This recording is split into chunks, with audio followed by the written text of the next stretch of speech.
TNPSC காலவரிசை சீரீஸில் நம்ம பார்க்க போகிற 12வது டாபிக் என்ன அப்படின்னா, இந்த பஞ்சாயத்து உள்ளாட்சி அமைப்புகளுடைய முக்கியமான கமிட்டி கமிஷன் பற்றி தான் பார்க்க போகிறோம்.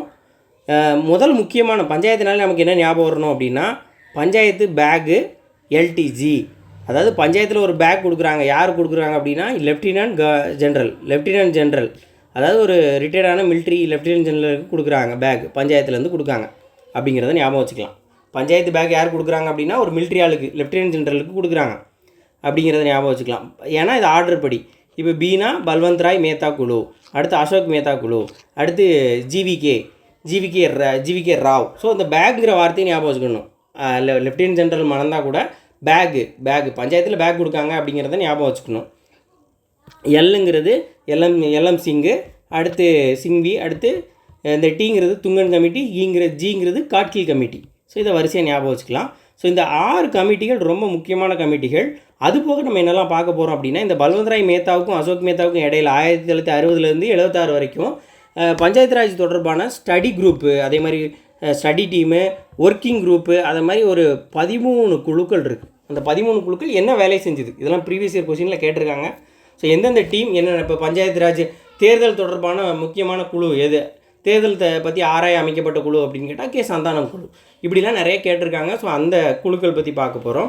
அடுத்து அசோக் மேத்தாவுக்கும் ராவுக்கும் இடையில் தன்வாலா கமிட்டி ரிப்போர்ட் 1978 வருது. ஹனுமந்த் ராவ் ரிப்போர்ட் 1984 வெளியாகுது. இந்த 2 ரிப்போர்ட்டையும் படிக்க வேண்டியிருக்கு. அதுக்கப்புறம் கமிட்டி ரிலேட்டட் பஞ்சாயத்து ராஜ் கான்ஸ்டியூஷனலைஸ் ஆனதுக்கப்புறம், அதாவது 1992க்கு அப்புறமா 73 74 சட்டத்திருத்தம் படி என்ன பண்ணுது, உள்ளாட்சி அமைப்புகளுக்கு அரசியலமைப்பு அங்கீகாரம் கிடைக்கிது. அதுக்கப்புறம் என்னென்ன கமிட்டி வந்துச்சு அப்படிங்கிறத பார்க்க போகிறோம். ஸோ இதுதான் முக்கியமான கமிட்டி. அதுக்கப்புறம் உள்ள கமிட்டி பேரையும் நம்ம தெரிஞ்சுக்க போகிறோம். அது என்ன பர்பஸ்க்காக வந்திருக்கு, ரொம்ப சிம்பிள், ஷார்ட் அண்ட் ஸ்வீட்டாக நம்ம பார்க்க போகிறோம். ரொம்ப இதாக வளவலன்னு பார்க்கல. அது ஒரு கமிட்டி அமைக்கப்பட்டது, எப்போ அமைக்கப்பட்டது, இது எதுக்காக அமைக்கப்பட்டது, அவ்வளோதான். அதுக்கப்புறம் இது எல்லாமே உள்ளாட்சி அமைப்புகள். கடைசியாக என்ன பண்ண போகிறோம், இந்த உள்ளாட்சி அமைப்புகளில் ரூரல் கிராமப்புற ஏரியாவை வச்சு தான் இந்த எல்லாத்தையும் பார்த்தோம். நகர்ப்புறத்துக்குள்ளே அமைக்கப்பட்ட குழுக்களையும் நம்ம பார்க்க போகிறோம். நகர்ப்புற குழுக்களையும் பார்க்க போகிறோம். முதல்ல பல்வந்த் ராய் மேத்தா குழு. பொதுவாக காலவரிசை எப்படினாலே பேக் எல்டிஜின்னு ஞாபகம் வச்சுக்கணும். முதல்ல பல்வந்த் ராய் மேத்தா வராப்பில் 1957 இந்த குழு ஏன் அமைக்கிறாங்க அப்படின்னா 2 காரணம். ஒன்று என்ன அப்படின்னா, 1952 ஒரு அக்டோபர் 2 சிடிபின்னு ஒரு ப்ரோக்ராம் ஆரம்பிக்கிறாங்க. கம்யூனிட்டி டெவலப்மெண்ட் ப்ரோக்ராம், தமிழில் சமூக மேம்பாட்டு திட்டம், சமூக அபிவிருத்தி திட்டம் அப்படின்னு நம்ம அதிகமாக பயன்படுத்தியிருப்போம். அந்த ஒரு திட்டம் கொண்டு வராங்க. 1953 அக்டோபர் 2 என்இஎஸ்ன்னு ஒரு திட்டம் கொண்டு வராங்க. அதாவது கரெக்டாக 1 வருஷம் கழித்து திட்டம் கொண்டு வராங்க. நேஷ்னல் எக்ஸ்டென்ஷன் சர்வீஸ், தேசிய விரிவாக்க சேவை அப்படின்னு ஒரு திட்டம் கொண்டு வராங்க. ஸோ இந்த 2 திட்டங்களும் எப்போ கொண்டு வந்திருப்பாங்க அப்படின்னா அக்டோபர் 2 தான் கொண்டு வந்திருப்பாங்க. அக்டோபர் 2 யாருடைய பிறந்தநாள், மகாத்மா காந்தி அவர்களுடைய பிறந்தநாள். இந்த உள்ளாட்சி அமைப்புகள் ரொம்ப வேணும்னு முதல்லேருந்தே சொன்ன ஒரு ஆள் யார் அப்படின்னா, காந்தியடிகள் உள்ளாட்சி அமைப்புகளுக்கு முக்கியத்துவம் கொடுத்த ஒரு ஆள். ஸோ அவருடைய இதனால் இம்பேக்ட்னால நிறைய தினங்கள் உள்ளாட்சி அமைப்புகளில் அக்டோபர் 2ங்கிறது இருக்கும். அதனால் நிறைய இடங்களில் இந்த அக்டோபர் 2 வரும். அப்போ உள்ளாட்சி அமைப்புகளில் அக்டோபர் 2ங்கிறது ரொம்ப முக்கியமான ஒரு நாள், அதை ஞாபகம் வச்சுக்கோங்க. சரி, இந்த ப்ரோக்ராம் கம்யூனிட்டி டெவலப்மெண்ட் ப்ரோக்ராம், அதே மாதிரி நேஷ்னல் எக்ஸ்டென்ஷன் சர்வீஸ், இந்த 2 எதுக்காக ஏற்படுத்தப்பட்டது அப்படின்னா, முதல்ல இந்த கம்யூனிட்டி டெவலப்மெண்ட் ப்ரோக்ராம் அப்படிங்கிறது நிறையா ப்ராஜெக்ட்ஸ் கொண்டு வந்தாங்க. எதற்காக அப்படின்னா, ரூரல் டெவலப்மெண்ட், கிராமப்புறத்தில் இருக்கக்கூடிய முன்னேற்றங்களுக்காக, கிராமத்தை எப்படி முன்னேற்றணுங்கிறதுக்காக ஒவ்வொரு ப்ராஜெக்டாக கொண்டு வருவாங்க, ஒவ்வொரு திட்டங்களாக கொண்டு வருவாங்க. அதுக்கு ஹெட்டு தான் இந்த கம்யூனிட்டி டெவலப்மெண்ட் ப்ரோக்ராம். இந்த ப்ரோக்ராம் அடிப்படையில் ஒவ்வொரு ப்ராஜெக்டாக கொண்டு வந்து அதன் அடிப்படையில் இந்த சமூகத்தை, இந்த ரூரலை எப்படி டெவலப் பண்ணுறது அப்படிங்கிறது தான் அதோட நோக்கம். அதே மாதிரி அது விரிவாக்கம் பண்ணப்பட்டது. அதை தான் தேசிய நேஷ்னல் எக்ஸ்டென்ஷன் சர்வீஸ்னு சொல்கிறாங்க. அப்போது முதல்ல கொண்டு வந்த கம்யூனிட்டி ப்ரோக்ராம் அதை எக்ஸ்டென்ஷன் பண்ணுற மாதிரி தொடர்ந்து ரூரல் டெவலப்மெண்ட்டை இன்னும் எப்படி நாடு முழுவதும் கொண்டு போகிறது அப்படிங்கிற மாதிரி ஒரு திட்டம் தான் இந்த திட்டம். இந்த 2ம் ஊரக வளர்ச்சி திட்டங்கள். இந்த 2 திட்டமும் ஆரம்பித்து போயிட்டுருக்கு. 1952 53 ஆரம்பித்து நடந்துகிட்ருக்கு. அப்போது இது எந்த அளவுக்கு இம்பேக்ட் ஏற்படுத்தியிருக்கு, இது இன்னும் டெவலப் நம்ம எப்படி பண்ணலாம் அப்படிங்கிறத ஆராயிறதுக்கு அமைக்கப்பட்ட குழு தான் பல்வந்த் ராய் மேத்தா குழு.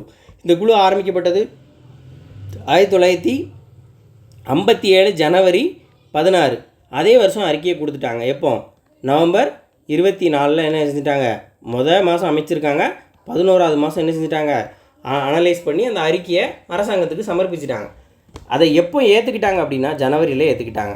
அப்போது ஜனவரியில் ஆரம்பித்த குழு அதுக்கு அடுத்த வருஷம் ஜனவரியில் தான் என்ன செய்யப்படுது, ஏற்றுக்கொள்ளப்படுது. ஸோ நமக்கு தேவை மெயினாக என்ன அப்படின்னா அறிக்கை எப்போ ஆரம்பித்தாங்க, அறிக்கை எப்போ சமர்ப்பித்தாங்க, அது ரொம்ப முக்கியம். அதுக்கப்புறம் எப்போ ஏற்றுக்கிட்டாங்கன்னு இருந்துச்சுன்னா அது தெரிஞ்சுக்கிறது அவசியம். அதாவது யார் ஏற்றுக்கிட்டா, என்டிசின்னு சொல்லுவோம். என்டிசின்னா என்ன, தேசிய வளர்ச்சி குழு, நேஷ்னல் டெவலப்மெண்ட் கமிட்டி. அது இவங்களுடைய பரிந்துரைகளை ஏற்றுக்கொண்டது. சரி, என்ன பரிந்துரைகள் வச்சாங்க? இந்த பஞ்சாயத்து அமைப்பு எப்படி இருக்கணும் அப்படின்னா 3 அடுக்காக இருக்கணும், 3 அடுக்குகளாக இருக்கணும். எப்படிலாம் இருக்கணும் அப்படின்னா, முதல் அடுக்கு இங்கே கீழே இருந்து போனோம் அப்படின்னா கிராம பஞ்சாயத்து அப்படிங்கிறது இருக்கணும். வில்லேஜ் லெவலில் ஒரு அமைப்பு இருக்கணும், அதுதான் கிராம பஞ்சாயத்து அப்படின்னு சொல்கிறோம். அடுத்து 2வது வில்லேஜுக்கெலாம் நிறையா வில்லேஜ்கள், ஒவ்வொரு வில்லேஜும் ஒரு 2-3 வில்லேஜ்லாம் சேர்ந்து ஒரு பஞ்சாயத்தாக இருக்கணும். அதுதான் ஃபஸ்ட்டு ஸ்டெப்பு. 2வது கட்டமைப்பு என்ன அப்படின்னா பிளாக் லெவலில் அமைப்புகள் இருக்கணும். அதை தான் பஞ்சாயத்து சமிதி அப்படின்னு சொல்கிறாங்க. பஞ்சாயத்து சமிதி அப்படின்னா பிளாக் லெவலில் அது யூனியனாக எப்படி பிரிச்சிருக்காங்க அப்படிங்கிறது. அடுத்து இப்போ நம்ம ஒன்றியம்னு சொல்கிறோம். 3வது ஜில்லா பரிஷத். ஜில்லா நிறையா வார்த்தை கேட்டிருப்போம். ஜில்லானா என்னது, மாவட்டத்தை தான் அப்போ ஜில்லா அப்படிங்கிற மாதிரி சொல்லியிருக்காங்க. ஜில்லா பரிஷத் அப்படிங்கிறது மாவட்ட அளவில் இருக்கக்கூடிய அமைப்பு. ஸோ இந்த 3 அமைப்புகள், முதல்ல கிராமம், அடுத்து அதுக்கு மேலே நிறைய கிராமங்கள் சேர்ந்தது கிராம ஒன்றியம், அடுத்து நிறையா அதுகள் சேர்ந்து நிறைய கிராம ஒன்றியங்கள்லாம் சேர்ந்து மாவட்ட ஒரு ஊராட்சியாக அது இருக்குது. ஸோ இந்த மாதிரி 3 அமைப்பாக இருக்கணுங்கிறத அவங்க சொன்னாங்க. அடுத்து ரொம்ப முக்கியம், ஒவ்வொரு குழுவுக்குமே ஒரு வார்த்தைங்கிறது ரொம்ப முக்கியமாக இருக்கும். அப்படி இந்த ஜனநாயக பரவலாக்கல் அல்லது டெமோக்ராட்டிக் டீசென்ட்ரலைசேஷன், இந்த வார்த்தை எந்த குழுவுக்கு பொருந்தி போகும் அப்படின்னா இந்த பல்வந்த் ராய் மேத்தா குழுவுக்கு தான். டெமோக்ராட்டிக் டீசென்ட்ரலைசேஷன், இந்த ஜனநாயகங்கிறது பரவலாக்கப்படணும். அப்படின்னா என்ன அர்த்தம், அதிகாரங்கள் எல்லாருக்கும் போய் சேரணும், பரவலாக்கப்படணும். ஒரே ஒரு குறிப்பிட்ட ஆள்கிட்ட மட்டும் குவிஞ்சிருக்கக்கூடாது. மத்திய அரசு மாநில அரசு இருந்தாலும் மாநில அரசுலேருந்தும் அது இன்னும் உள்ளாட்சி அமைப்புகளுக்கு நிறைய பேருக்கு சாதாரண எளிய மக்களுக்கு போய் சேரணும். அப்படின்னா அது பரவலாக்கப்படணும், டீசென்ட்ரலைசேஷன் அப்படின்னு சொல்கிறாங்க. சென்ட்ரல்னால் ஒரு மத்தியில் ஒரு புள்ளியில் குவிகிறது, டீசென்ட்ரலைசேஷன் அப்படின்னா அது விரிஞ்சு போகிறது, நிறையா பகுதிகளுக்கு பரவுறது. ஸோ அப்படி எல்லாருக்கும் ரொம்ப இது வேணும், ஸ்ட்ராங்காக சொன்ன ஒரு கமிட்டி தான் இந்த பல்வந்த் ராய் மேத்தா கமிட்டி. கமிட்டியே ரொம்ப ஆழமான ஒரு அடித்தளத்தை போட்டுச்சு அப்படின்னு சொல்லலாம். ஸோ இதோட செயல்பாடு பார்த்தோம்னா ஏன் அப்படின்னா பல்வந்த் ராய் கமிட்டியோட செயல்பாட்டினால தான் 1959 அக்டோபர் 2 நம்ம எப்போவுமே ஞாபகம் வச்சுக்கணும். அக்டோபர் 2 என்ன செஞ்சுறாங்க, ராஜஸ்தானில் நாகூர் அப்படிங்கிற இடத்துல பஞ்சாயத்து ராஜ் முறையை அறிமுகப்படுத்துகிறாங்க முதல்ல. அப்போ அங்கே பிரதமராக இருந்த நேரு தான் என்ன செய்கிறாரு, நம்மளுடைய பிரதமர் நேரு தான் அடிக்கல் நாட்டுறாரு, பஞ்சாயத்து ராஜ் முறையை முதல்ல அமல்படுத்துகிறாங்க. அப்போ ராஜஸ்தானுக்கு அடுத்து அது ஏற்றுக்கொள்ளப்பட்ட மாநிலம் அப்படின்னு பார்த்தோம்னா ஆந்திர பிரதேசம். ஸோ இதெல்லாம் கேள்விகளாக கேட்டிருக்காங்க, தெரிஞ்சுக்கணும்.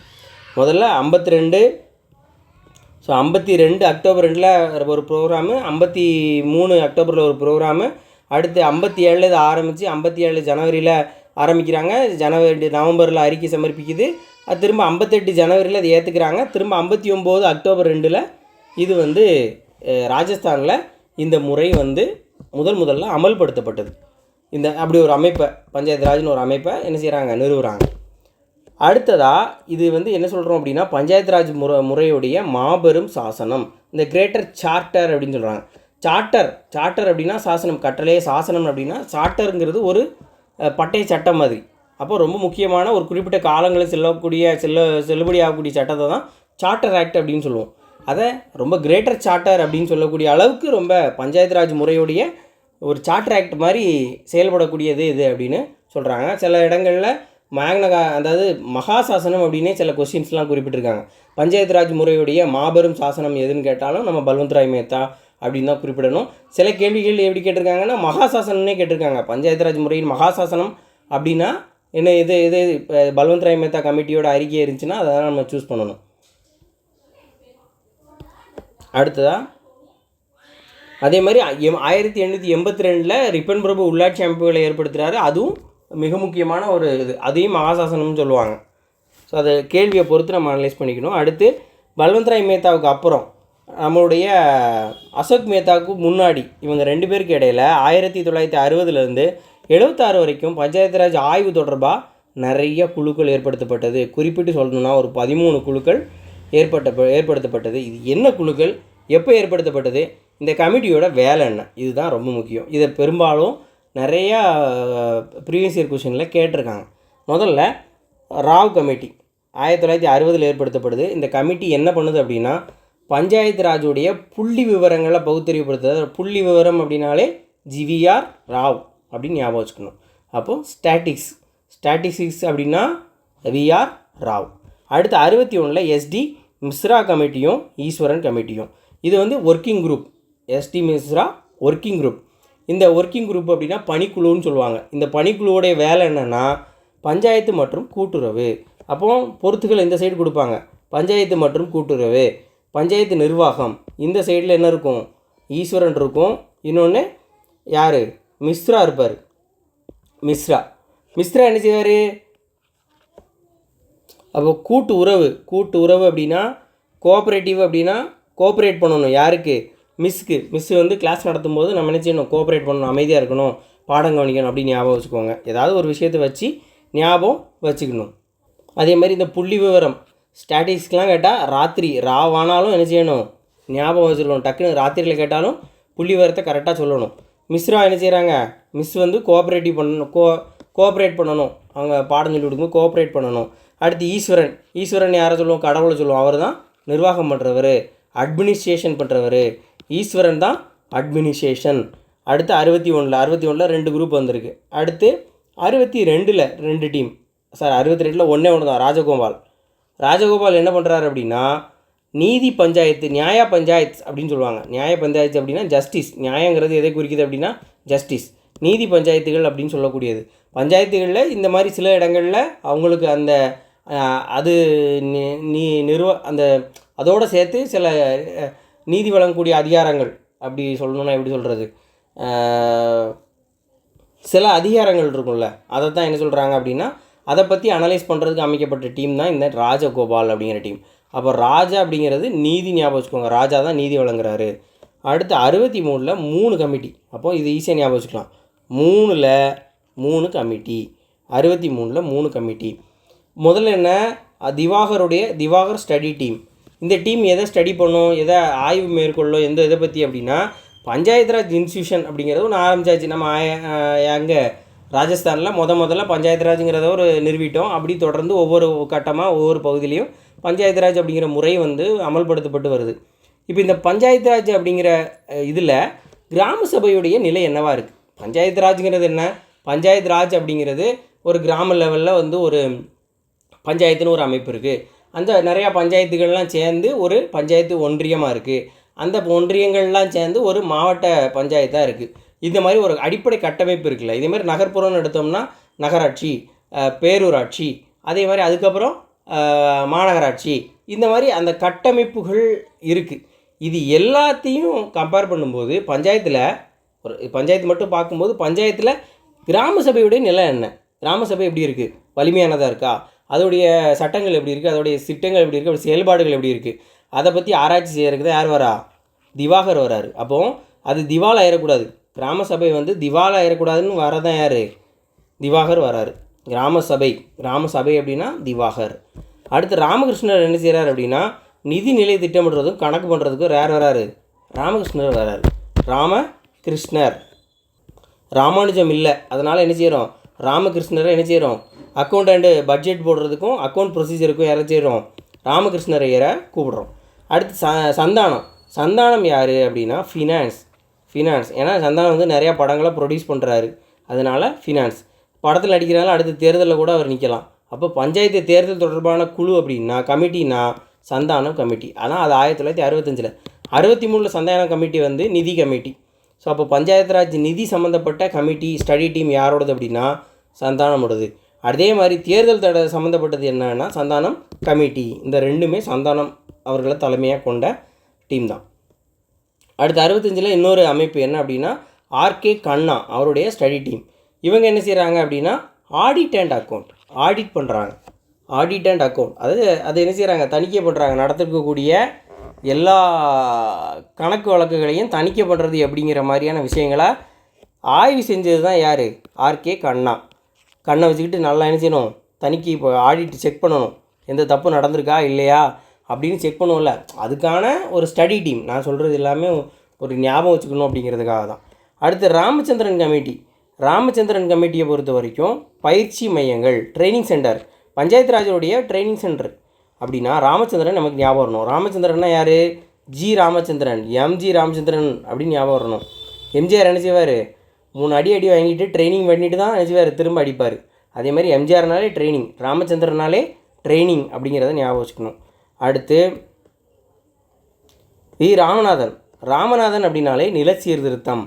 அப்போது இங்கே பஞ்சாயத்து ராஜுடைய டெவலப்மெண்ட்டில் பஞ்சாயத்து ராஜ் மாதிரி நிறுவனங்களை, அதாவது இந்த ஸ்ட்ரக்சர் இருக்குல்ல, பஞ்சாயத்து அமைப்புகள் இருக்குல்ல, இந்த பஞ்சாயத்து அமைப்புகளை எப்படி வளப்படுத்துறது, இந்த அமைப்புகள் மூலமாக நில சீர்திருத்த நடவடிக்கைகளை செயல்படுத்துறது, சமூக வளர்ச்சியை எப்படி முன்னேற்றுறது அப்படிங்கிறதுக்கான ஒரு டீம் தான் அதை ஆராய்ச்சி பண்ண ஒரு டீம் தான் Ramanathan team. Involvement of community development agency. இந்த கம்யூனிட்டி டெவலப்மெண்ட்டை தான் நம்ம முதல்ல பார்த்து என்னது, சிடிபி, கம்யூனிட்டி டெவலப்மெண்ட் ப்ரோக்ராம். முதல்ல இருந்தே சமூக மேம்பாட்டு திட்டம் அப்படின்னாலே அது எதுக்கு அப்படின்னா இந்த கிராமப்புற பகுதிகளை இன்னும் நல்ல வளர்ச்சிக்கு பண்ணி கொண்டு போகணும் அப்படிங்கிறது தான். அந்த விஷயத்தில் பஞ்சாயத்து ராஜோட இன்ஸ்டியூஷனுடைய பங்கு என்ன, அதுலேயும் குறிப்பிட்டு சொன்னால் implement of basic land reform measures. நிலச்சீர்திருத்தம்ங்கிறது இந்தியாவில் அந்த சுதந்திர வாங்கின காலகட்டத்தில் பெரிய சவாலாக இருந்துச்சு.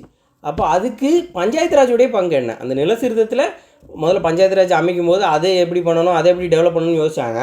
அதுக்கப்புறம் பஞ்சாயத்து ராஜை வச்சு அடுத்து என்ன பண்ணலாம், நில சீர்திருத்தமாக, அது பஞ்சாயத்து ராஜோடைய பங்கு என்ன அப்படிங்கிறத யோசிக்க ஆரம்பித்தாங்க. அதுக்கப்புறம் 1972 ராமகிருஷ்ண ஐயா. இந்த ராமகிருஷ்ண ஐயாவை முதல்ல பார்த்தோம். என்ன செஞ்சார்? ராமகிருஷ்ணா கணக்கு, பட்ஜெட்டிங், ராமானுஜம் அப்படின்னு நம்மளுடைய யாரை சொல்லுவோம், கணித மேதை ராமானுஜத்தை சொல்லுவோம். ராமானுஜம் இல்லை, அதனால் 63 நம்ம செய்யணும், ராமகிருஷ்ண ஐயாவை பட்ஜெட்டிங் அண்ட் அக்கௌண்டிங் ப்ரொசீஜருக்கு அவரை போட்டோம் 63. திரும்ப 72 என் ராமகிருஷ்ண ஐயாவை என்ன செய்கிறோம், அவர் தலைமையிலான ஒரு ஒர்க்கிங் குரூப்பு. அந்த பணிக்குழு என்ன செய்யுது அப்படின்னா 5வது ஐந்தாண்டு திட்டத்தில் சமூக வளர்ச்சி மற்றும் பஞ்சாயத்து ராஜ் அதை ஒர்க் பண்ணக்கூடியது தான் அந்த குழுவுடைய வேலை. அப்போ முதல்ல பஞ்சாயத்து ராஜை பற்றி படிச்சுக்கிட்டு இருக்கோம். அதுக்கப்புறம் பஞ்சாயத்து ராஜை வச்சு அந்த லேண்ட் ரிஃபார்ம் எப்படி பண்ணுறது, அடுத்து ஐந்தாண்டு திட்டத்தில் அந்த பிஆருடைய பங்கு என்ன, பிஆர்னா பஞ்சாயத்து ராஜ், அதோடைய பங்கு என்ன, இந்த கம்யூனிட்டி டெவலப்மெண்ட் அதோடைய பங்கு என்ன. அடுத்து 76 ஸ்ரீமதி தயா சௌபி அப்படிங்கிறவங்க தலைமையில் இருக்கக்கூடிய ஒரு கமிட்டி. இது என்ன அப்படின்னா பர்டிகுலராக இந்த டாப்பிக்கை மட்டும் டெவலப் பண்ணக்கூடிய ஒரு கமிட்டி. சமூக வளர்ச்சி மற்றும் பஞ்சாயத்து ராஜை பற்றியும் சமூக வளர்ச்சியை பற்றியும் மட்டும் அது அனலைஸ் பண்ணக்கூடிய ஒரு கமிட்டி தான் தயா சௌபி கமிட்டி. இந்த 13 குழுக்கள் முக்கியமான குழுக்கள். அடுத்து அசோக் மேத்தா கமிட்டி 1977. 1957 பல்வந்த்ராய் மேத்தா கமிட்டி ஆரம்பிக்குது. 1977 57 இந்த பஞ்சாயத்து ராஜ் அமைப்புகளுடைய செயல்பாடை பற்றி ஆராயறதுக்கும் இன்னும் அதை மேம்படுத்துறதுக்கும் வந்தது தான் அசோக் மேத்தா கமிட்டி. அமைக்கப்பட்டது எப்போ அப்படின்னா 1977 கடைசி மாதம் டிசம்பரில் அமைச்சிருக்காங்க. அப்போ அடுத்த வருஷம் 1978 ஆகஸ்ட்டில் தான் என்ன செஞ்சாங்க, இதோடைய பரிந்துரையை சமர்ப்பித்தாங்க. அது அமைச்சது யார் அப்படின்னா அது ஜனதாதள அரசு. இப்போ முதல் இது வந்து காங்கிரஸ் தான் ஆட்சியில் இருக்கும், நேரு தான் வந்து கவர்மெண்ட்டாக இருப்பார். அப்போது முதல் பல்வந்த்ராய் மேத்தா கமிட்டி வந்து யாருடைய காலத்தில் ஆட்சி வரப்பட்டது அப்படின்னா நேரு தான் அது காரணம். அதே மாதிரி காங்கிரஸ் கவர்மெண்ட் அப்படிங்கிறத புரிஞ்சுக்கலாம். இது ஜனதா கவர்மெண்ட். இவங்க என்ன செய்கிறாங்க, ஆனால் இந்த ஜனதா கவர்மெண்ட் இடையில பிரச்சனையை சந்திக்கிறதுனால இந்த பரிந்துரைகள் ஏற்றுக்கொள்ளாமல் போகும் எங்கே, சென்ட்ரல் லெவலில். ஆனால் ஸ்டேட் லெவலில் நிறையா இவங்களுடைய கருத்துக்களை ஏற்றுக்கொண்டிருப்பாங்க. இதோடைய பரிந்துரை என்ன அப்படின்னா இதோடைய பஞ்சாயத்து ராஜ் முறையை வலுப்படுத்தணும். ஏன்னா முறை கொண்டு வந்தாச்சு, அதை வலுப்படுத்தணும், அதுக்கு இன்னும் புத்துயிர் அளிக்கணும். புத்துயிர் அளிக்கணும், ரெண்டையும் சேர்த்து பார்த்தா இதோட வேலை. அடுத்து இது 132 பரிந்துரைகள் வைக்குது. இது வந்து இரண்டு அடுக்கு முறையை சஜஸ்ட் பண்ணுது. 2 அடுக்கு முறை அப்படின்னா வில்லேஜ் லெவல் பஞ்சாயத்து அப்படின்னு ஒன்று இருக்கும்ல, அதை இது வந்து வேண்டான்னு சொல்கிறாங்க. முதல்ல பிளாக் லெவலில் ஒரு பஞ்சாயத்து, அதான் மண்டல் பஞ்சாயத்துன்னு சொல்கிறாங்க. ஜில்லா பரிஷத் டிஸ்ட்ரிக்ட் லெவல் பஞ்சாயத்துங்கிறது இருக்கட்டும் அப்படின்னு சொல்கிறாங்க. அவங்க பஞ்சாயத்து சமிதின்னு சொன்னதே இவங்க மண்டல் பஞ்சாயத்து அப்படின்னு சொல்கிறாங்க. ஸோ இந்த 2 அடுக்கு இருக்கணும் நமக்கு பஞ்சாயத்து அமைப்புங்கிறது. இந்த வில்லேஜ் பஞ்சாயத்துங்கிறத வேண்டாம் அப்படின்னு இவங்க சொல்கிறாங்க. அதே மாதிரி இவங்களுடைய பரிந்துரையில் முக்கியமான பரிந்துரை என்ன அப்படின்னா, அரசியல் கட்சிகளுடைய பங்களிப்பு அப்படிங்கிறது இந்த பஞ்சாயத்து ராஜ் அமைப்பில் இருக்கணும், ரொம்ப முக்கியமாக இருக்கணும் அப்படிங்கிறத சொல்கிறாங்க. எஸ்சி எஸ்டி ரிசர்வேஷன் பாப்புலேஷனை பொறுத்து இருக்கணும்னு சொல்கிறாங்க.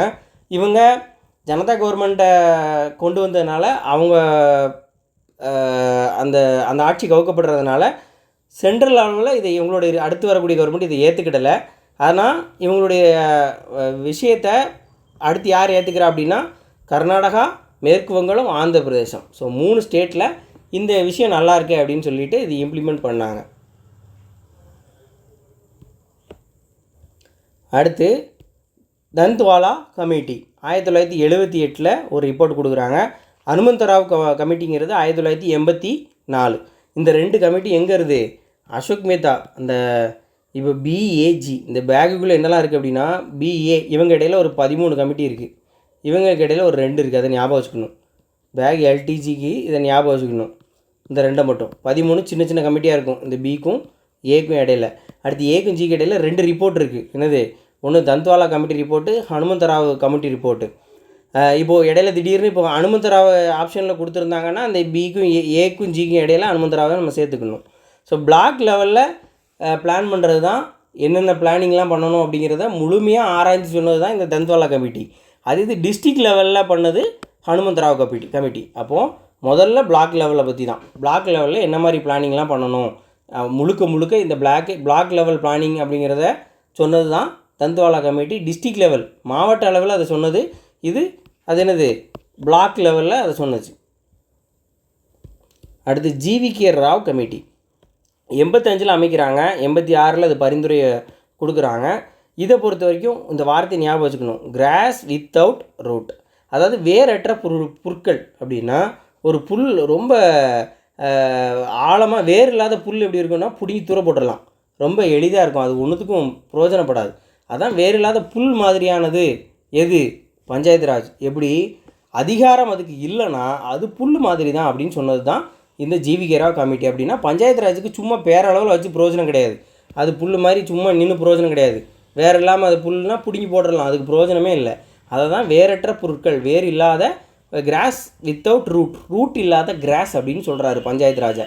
ஏன் அப்படின்னா சில இடங்களில் அந்த அமைப்பு இன்னும் ஸ்ட்ராங் ஆகணும், அது இன்னும் அதுக்குன்னு அதிகாரம் இருக்கணும். சும்மா அந்த அமைப்புகள் வச்சு மட்டும் பிரயோஜனம் கிடையாது, அதற்குன்னு உரிய அதிகாரம் வேணும். அந்த அதிகார பரவலாக்கல், திட்டமிடல் அதிகார பரவலாக்கல் அப்படிங்கிற விஷயத்தை வலியுறுத்தினது இந்த ஜிவிகே ராவ் கமிட்டி. கிராமப்புற மேம்பாட்டுக்கான நிர்வாக ஏற்பாடு. ஸோ அவங்களுக்கு அதிகாரம் வேணும், நிர்வாக ஏற்பாடு வேணும் அப்படின்னு சொன்னது தான் இந்த கமிட்டி. எல்எம் சிங்வி கமிட்டியை பொறுத்த வரைக்கும் சிங்வி கமிட்டி முதல்ல பஞ்சாயத்து ராஜுக்கு அரசியலமைப்பு அங்கீகாரம் வழங்கணும்னு முதல்ல சொன்னது யார்? சிங்வி கமிட்டி. அடுத்து revitalisation of PR institution for democracy and development. Panchayat Raj நிறுவனங்களுடைய புத்துயிர் மறுமலர்ச்சி, புத்துயிர் அதை புத்துயிர் அப்படின்னு கொடுத்தாலே, புத்துயிர்ங்கிற வார்த்தை மட்டும் கொடுத்தாங்கன்னா இது எல்லாமே சிங்கி கமிட்டி தான். ஸோ அந்த பஞ்சாயத்து ராஜ் முறையை மறுபடி உயிர்ப்பிக்கிறது அப்படின்னு அர்த்தம். பஞ்சாயத்து ராஜ் முறை முதல்ல கொண்டு வந்தாங்க 57 அவங்க பல்வந்த்ராய் மேத்தா சொல்லி கொண்டு வந்தாங்க. அது நாளடைவில் அது ஒரு பெரிய அதிகாரம் இல்லாத ஒரு சும்மா ஏதோ உருவாக்கி வச்சுருக்கோங்கிறதுக்காக இருக்கிற மாதிரி இருந்துச்சு. திரும்ப அதை உயிர்ப்பிக்க வந்தது தான் இந்த எல்எம்இ சிங்கி கமிட்டியோட அறிக்கை அப்படின்னு சொல்லுவாங்க. ஸோ இந்த வார்த்தையை கொடுக்கலாம், revitalisation of PR institution for democracy and development அப்படின்னு கொடுப்பாங்க. ஸோ ரிவைட்டலைசேஷன் அப்படின்னாலே யார் ஞாபகம் வச்சுக்கணும்? சிங்வி கமிட்டின்னு ஞாபகம் வச்சுக்கணும். அடுத்த 88 துங்கன் கமிட்டியும் காட்கில் கமிட்டியும்.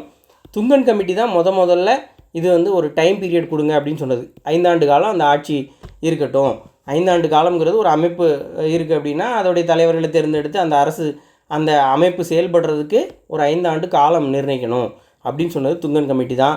அதே மாதிரி 73 74 சட்டத்திருத்தங்களுடைய அடிப்படை வரைவு அந்த டிராஃப்ட்டு முதல்ல இவங்களுடைய அறிக்கையில் நிறைய விஷயங்கள் அதில் இருக்கும் அப்படின்னு சொல்கிறாங்க. 92 பஞ்சாயத்து ராஜ் சட்டம் கொண்டு வரதுக்கு முக்கியமான காரணமாக இருந்துச்சுன்றாங்க. அடுத்து இவங்க ரிசர்வேஷன் கொடுக்கணும். அந்த 3 அடுக்கு இருக்குல்ல, கிராம பஞ்சாயத்து, பஞ்சாயத்து ஒன்றியம், மாவட்ட பஞ்சாயத்து, இந்த 3 அடுக்குகள் இருக்குல்ல, இந்த 3 அடுக்குகள் எல்லாத்துலேயுமே ரிசர்வேஷனுங்கிறத நம்ம கொடுக்கணும் அப்படின்னு சொன்ன கமிட்டி துங்கன் கமிட்டி. அதே மாதிரி ஸ்டேட் ஃபினான்ஸ் கமிஷனை கொண்டு வரணும், அந்த ஃபினான்ஸ் கமிஷன் மூலமாக இவங்களுக்கு நிதி கிடைக்கணும் அப்படின்னு சொன்ன கமிட்டியும் இந்த துங்கன் கமிட்டி தான். அடுத்து காட்கில் கமிட்டி. இது எதுக்கு இது பண்ணாங்க அப்படின்னா, பஞ்சாயத்து ராஜ் நிறுவனங்களை இன்னும் எவ்வளவு திறமையாக செயல்படுத்தணும் அப்படிங்கிறத ஆராயறதுக்காக அமைக்கப்பட்ட ஒரு குழு தான் இந்த காட்கில் குழு. இன்னும் பஞ்சாயத்து ராஜ் இன்ஸ்டியூஷன்ஸ் நல்லா செயல்பட ஆரம்பிச்சிருச்சு, அதை இன்னும் எவ்வளவு திறமையாக செயல்படுத்தணும் அப்படிங்கிறத கண்டறிகிறதுக்காக அமைக்கப்பட்ட குழு. இவங்க என்ன சொல்கிறாங்க அப்படின்னா, ரிசர்வேஷன் கொடுக்கணும், அது முன்னாடி வரைக்கும் எஸ்சி எஸ்டிக்கு மட்டும்தான் சொல்லுவாங்க. இவங்க என்ன சொல்கிறாங்க அப்படின்னா, உமனுக்கு ரிசர்வேஷன் கொடுக்கணும் அப்படின்னு சொல்கிறாங்க. ஸ்டேட் ஃபினான்ஸ் கமிஷன் அந்த ஒன்று அமைக்கணும், அதே மாதிரி எலெக்ஷன் கமிஷனும் அமைக்கணும்னு சொல்லியிருப்பாங்க. ஸோ ஸ்டேட் ஃபினான்ஸ் வந்து இவங்களும் சொல்லியிருப்பாங்க, துங்கன் கமிட்டிலையும் சொல்லியிருப்பாங்க. ஸ்டேட் எலெக்ஷன் கமிஷனுங்கிறது வேணும், இதை நடத்துறதுக்கு தனியாக மாநில தேர்தல் ஆணையம்னு ஒன்று வேணும். ஏற்கனவே இருக்கக்கூடிய தேர்தல் ஆணையங்களில் ஒவ்வொரு மாநிலத்துக்குமே தனியாக தேர்தல் ஆணையம் வச்சு அவங்க இதை நடத்தணும்னு சொன்ன ஆள் யார்? காட்கில் கமிட்டி தான். அப்போது பஞ்சாயத்து ராஜோட ஒவ்வொரு முக்கியமான விஷயமுமே இந்த 6 குழுக்கள் வந்து ரொம்ப ஆழமாக நிறைய விஷயங்களை சொல்லியிருக்காங்க. அடுத்ததாக பஞ்சாயத்து ராஜில் நம்ம 1992 கொண்டு வந்துட்டோம். கொண்டு வந்த பிறகு ஒரு முக்கியமான கமிட்டிஸ் அமைக்கிறாங்க. ஒரு 5 கமிட்டிஸ் இருக்குது, முக்கியமான ஒரு அமைப்புகள். முதல்ல 2001 லலித் மாத்தூர் அவர் தலைமையில் ஒரு டாஸ்க் ஃபோர்ஸ் அமைக்கிறாங்க. 2001 அதே ஆண்டு பரிந்துரை சமர்ப்பிக்கிறது. இது எதுக்காக அப்படின்னா, பஞ்சாயத்து ராஜ் நிறுவனங்களுடைய செயல்பாடுகளும் அதிகார பகிர்வை பற்றி ஆராயிறது தான் இந்த டாஸ்க் ஃபோர்ஸோட வேலை. அடுத்து ராமச்சந்திரன் குரூப் 2005 ஒரு ராமச்சந்திரன், 3 இது வரைக்கும் 3வது ராமச்சந்திரன் வர்றாரு. சரி, 2வது ராமச்சந்திரன். ஒரு ராமச்சந்திரன் அப்படின்னா அந்த பஞ்சாயத்துடைய ட்ரைனிங் சம்மந்தமான ஒரு கமிட்டி தான் ராமச்சந்திரன் கமிட்டி. அதே மாதிரி இங்கே எக்ஸ்பர்ட் குரூப் வருது. ராமச்சந்திரன் 2005 அமைக்கிறாங்க. 2006 இது பரிந்துரை சமர்ப்பிக்குது. 5 ஆரம்பித்து 6 பரிந்துரை சமர்ப்பிக்கிறாங்க. இந்த ராமச்சந்திரன் குரூப் பொறுத்த வரைக்கும் கிராஸ் ரூட் லெவலில் பிளான் பண்ணணும் அப்படின்னு சொல்லுது. கீழே வரைக்கும் அடிமட்ட நிலையில், அதாவது பெரும்பாலும் பிளான் பண்ணும்போது, ஒரு விஷயத்தை பிளான் பண்ணும்போது எப்போவுமே அதோட சக்ஸஸையோ இல்லை மேற்புறமாக அது எப்படி ஜெயிக்கணுங்கிறது தான் யோசிப்பாங்க தவிர, இவர் என்ன சொன்னாங்கன்னா அடிமட்ட லெவலில் அப்படின்னா என்ன அர்த்தம், கிட்டத்தட்ட வில்லேஜ் பஞ்சாயத்து லெவலில் அது எப்படி செயல்படணும் அப்படிங்கிறத பிளான் பண்ணக்கூடிய ஒரு கமிட்டி தான் இந்த வி ராமச்சந்திரன் கமிட்டி. அடுத்து 2008 ராஜ்வந்த் சந்து டாஸ்க் ஃபோர்ஸ், அது 2008 அமைச்சு 8 பரிந்துரையை சமர்ப்பிக்கிறாங்க. இது என்ன பண்ணுறது அப்படின்னா, மாவட்ட திட்டமிடல், ஒரு மாவட்டத்துக்கான திட்டமிடலுக்கான ஒரு கையேடு தயாரிக்கிறது, ஒரு கைடை ஒரு மேனுவல் தயாரிக்கிறது தான் இதோடைய மிக முக்கியமான வேலை. திரும்பியும் ராமச்சந்திரன் கமிட்டி 2010, 2005 ஒரு ராமச்சந்திரன், 2010 ஒரு ராமச்சந்திரன், 10 அமைக்குது, 12 பரிந்துரை வாங்குது. இதுதான் 2 வருஷம் கழித்து பரிந்துரையை சமர்ப்பிக்காங்க. இவங்க என்ன செய்கிறாங்க, டிஆர்டிஏவை ரீஸ்ட்ரக்சர் பண்ணுறாங்க. டிஆர்டிஏங்கிறது என்ன, டிஸ்ட்ரிக்ட் ரூரல் டெவலப்மெண்ட் ஏஜென்சி, மாவட்ட ஊரக வளர்ச்சி முகமை அப்படிங்கிறத, அதாவது என்ன டிஆர்டிஏங்கிறது என்ன, ரூரல் டெவலப்மெண்ட்டோட ஹெட்டு தான் என்னது டிஆர்டிஏ. அந்த டிஆர்டிஏவை மறுசீரமைப்பு செய்யணும், ஸ்ட்ரக்சர் படுத்தணும், அந்த கட்டமைப்பை இன்னும் மறுசீரமைப்பு செய்யணும் அப்படிங்கிறதுக்கு வந்த ஒரு கமிட்டி தான் இந்த வி ராமச்சந்திரன் கமிட்டி. அடுத்து Mani Shankar Aiyar committee, expert committee, அது 2012 அமைக்கிறாங்க. திரும்ப 2013 அது பரிந்துரை சமர்ப்பிக்குது. அது என்ன அப்படின்னா, leveraging panchayat for efficient delivery public goods and service, பொதுமக்களுக்கு அந்த வழங்கக்கூடிய பொது பொருட்கள் மற்றும் சேவைகள் இருக்குல்ல, இதை பஞ்சாயத்தை பயன்படுத்தி எப்படி திறமையாக வழங்குது. இப்போது டிஸ்ட்ரிபியூஷன் அப்படிங்கும்போது ஒரு சர்வீஸை கொடுக்குறதோ ஏதோ பஞ்சாயத்து மூலமாக அது எப்படி இன்னும் சிறப்பாக பண்ணலாம் அப்படிங்கிறது. இப்போ ஒரு வீடு கொடுக்குற திட்டம் அப்படின்னா அது பஞ்சாயத்து மூலமாக கொடுத்தா இன்னும் அந்த வேலை ஈஸியாக இருக்கும், அந்த வேலையை எளிதாக்கலாம்.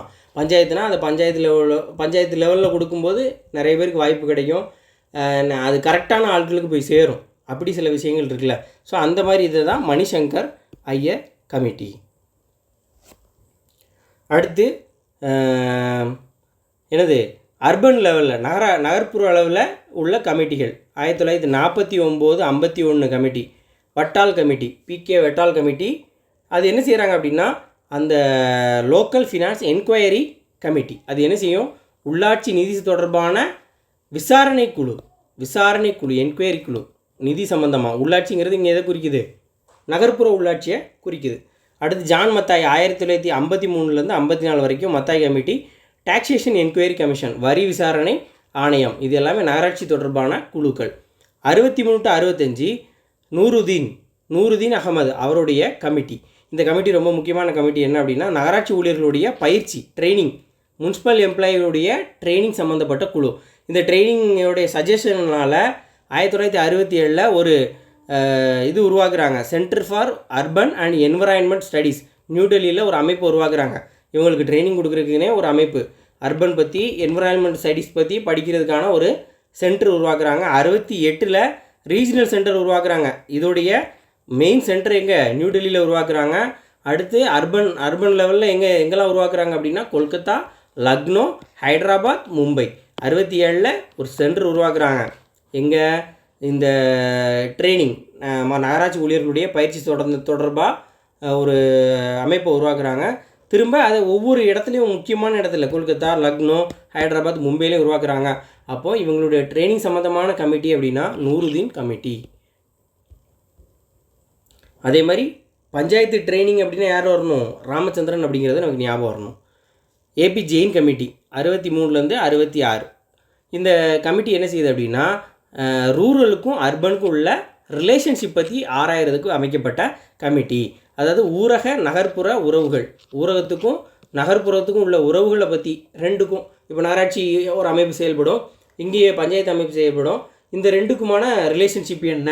இப்போ இங்கேருந்து ஏதோ ஒரு விஷயத்தை இவங்க செய்யலாம், இவங்க மூலமாக இவங்க இம்ப்ளிமெண்ட் பண்ணலாம், இந்த திட்டத்தை இவங்ககிட்ட கொடுக்கலாம், 2 பேர் சேர்ந்து செய்யக்கூடிய திட்டங்கள் இருக்கும். பிரிச்சுக்கிறதுன்னு இருக்கும். ஒரு ஏரியாவில்னா நீங்கள் இதை பார்த்துக்கோங்க, நாங்கள் இதை பார்த்துக்கோங்க அப்படின்னு இருக்கும்ல. ஸோ இந்த மாதிரி விஷயங்களை ஆராயறதுக்கான குழு. அப்போ அவங்க ஒரு சஜஷன் சொன்னாங்க. என்ன அப்படின்னா, உள்ளாட்சி அமைப்புகளோட கட்டமைப்பில் பலதரப்பட்ட தன்மையை தவிர்க்கிறதுக்காக சிறு நகரப்பகுதிக்குரிய குழுக்களை பஞ்சாயத்து ராஜ் அமைப்போட இணைக்க சொல்லி பரிந்துரை சொல்லிச்சு. அதாவது உள்ளாட்சி அமைப்பு நம்ம ஏற்கனவே நகர லெவலில் இப்போ ரூரல்னு பிரித்து வைக்கிறோம், அடுத்து அர்பன் அப்படின்னு பிரிக்கிறோம். இதை ஒரு 3 டைப்பாக பிரித்து வச்சுருக்கோம், இது 3 டயராக பிரித்து வச்சுருக்கோம். இன்னும் நிறையா பிரிஞ்சுக்கிட்டே போயிடக்கூடாது. அதனால் அதான் பலதரப்பட்ட தன்மையை தவிர்க்க அப்படின்னு சொல்கிறாங்க. இப்படி நிறையா பிரிஞ்சுக்கிட்டே போயிட்டு இருக்கக்கூடாது. ஒரு சின்ன நகரக்கூடிய பகுதியை எப்படி சேர்க்கலாம் அப்படின்னா, சின்ன சின்ன பகுதியாக இருக்குது அப்படின்னா அதை பஞ்சாயத்து ராஜ் அமைப்போட செஞ்சுக்கணும், சேர்த்துக்கணும் அப்படிங்கிறத இது சஜஸ்ட் பண்ணியிருக்காங்க. அடுத்து 63 ரஃபீக் ஜகாரியா அவருடைய கமிட்டி என்ன அப்படின்னா, நகர்ப்புற உள்ளாட்சி அமைப்புகளுடைய நிதி வளங்களை அதிகரிப்பது. அதே தான், அந்த உள்ளாட்சி அமைப்புகளுடைய ஃபினான்ஸுங்கிறத, அந்த ஃபினான்ஸ் வரக்கூடிய அந்த வளங்களை அதிகரிக்கிறது. அப்போது இதை ஞாபகம் வச்சுக்கணும். நிதின்னு வந்தால் ஒரு ஆள், நிதி வளங்களை அதிகரிப்புன்னு வந்தால் ரஃபீக் ஜகாரியாங்கிறத ஞாபகம் வச்சுக்கணும். 65 68 ஒரு கமிட்டி ஆரம்பிக்கிறாங்க. இந்த கமிட்டி என்ன அப்படின்னா, நகராட்சி ஊழியர்களுடைய அந்த சர்வீஸ் கண்டிஷன், சேவை நிலைமைகள், அந்த என்ன மாதிரி சர்வீஸ் பண்ணுறாங்க, அதோடைய நிலைமை இப்போ என்ன இருக்குது, ஒருத்தங்க ஒரு வேலை பார்க்குறாங்க அப்படின்னா, அந்த சர்வீஸ் கொடுக்குறாங்க அப்படின்னா அந்த சர்வீஸ் என்ன மாதிரியான கண்டிஷனில் இருக்குது அப்படிங்கிறத ஆய்வு செய்யக்கூடிய கமிட்டி தான் அந்த கமிட்டி. பொதுவாக இது கமிட்டி பேர் இல்லை. 65 68 ஒரு கமிட்டி அமைச்சிருக்காங்க. அந்த கமிட்டி நகராட்சி ஊழியர்களுடைய சேவை நிலைமை பற்றி ஆராய்ந்தது. அடுத்து 74 கிரிஜாபட்டி முகர்ஜி கமிட்டி. இவங்க என்ன செய்கிறாங்க, நகராட்சி நிர்வாகத்தில் நிதிநிலை சீர்திருத்தம் பண்ணுறாங்க. Budgetary reform. அங்கே பட்ஜெட்டுக்கு நம்ம யாரை கூப்பிட்டோம்? ராமானுஜையர், ராமானுஜத்துக்கு பதிலாக ராமகிருஷ்ணய்யாவை நம்ம அங்கே கூப்பிட்டோம். இங்கே கிரிஜாபதி முகர்ஜி அப்படிங்கிறவங்க பட்ஜெட்ரி ரிஃபார்முக்கு இருக்காங்க 74. அடுத்து 82 சகாயா ஸ்டடி குரூப். இவங்க என்ன பண்ணுறாங்க, நகர்ப்புற உள்ளாட்சி நிறுவனங்களுடைய அதிகாரங்கள், சட்டங்கள், அரசியலமைப்பு. ஸோ நகர்ப்புறத்துக்கும் இந்த உள்ளாட்சி அமைப்புகளிலே ஊரகம், நகர்ப்புறம். அங்கே ஒரு சைடில் என்ன சொல்லிகிட்டு இருக்காங்க, உள்ளாட்சி அமைப்புகள் இந்த 82 காலகட்டத்தில் அங்கேயும் அதுக்குன்னு ஒரு அரசியல் அங்கீகாரம் வேணும் அப்படின்னு சொல்லுவாங்க. இங்கேயும் அதை மாதிரி அரசியல் அங்கீகாரம் வேணும், அதிகாரங்கிறது வேணும். நகர்ப்புற பகுதிகளில் இருக்கக்கூடிய உள்ளாட்சி அமைப்புகளுக்கும் நகராட்சி அமைப்புகளுக்கும் அதிகாரங்கள் வேணும், அது அரசியலமைப்பில் இடம்பெறணும் அப்படிங்கிற விஷயத்த சொல்லியிருப்பாங்க. அடுத்து கரியா. ஸோ இவருடைய ஆணையம் நேஷ்னல் கமிஷன் ஆன் அர்பனைசேஷன் அப்படின்னா நகரமயமாக்கல் பற்றிய ஒரு தேசிய ஆணையம் அமைக்கப்பட்டது 1885-88 காலகட்டத்தில். அது சிஎம் கரியா அப்படிங்கிறவருடைய தலைமையில். ஸோ இதுதான் பஞ்சாயத்து ராஜ் பற்றிய முக்கியமான கமிட்டிகள். ஸோ எப்போதுமே மறக்கக்கூடாது, இந்த பேக் எல்டிசி தான் அதிகமாக ஞாபகம் வச்சுக்கக்கூடிய ஒரு விஷயம். திரும்ப திரும்ப திரும்ப திரும்ப கேட்பாங்க. ஸோ நன்றி. அடுத்த வீடியோவில் பார்க்கலாம். நன்றி.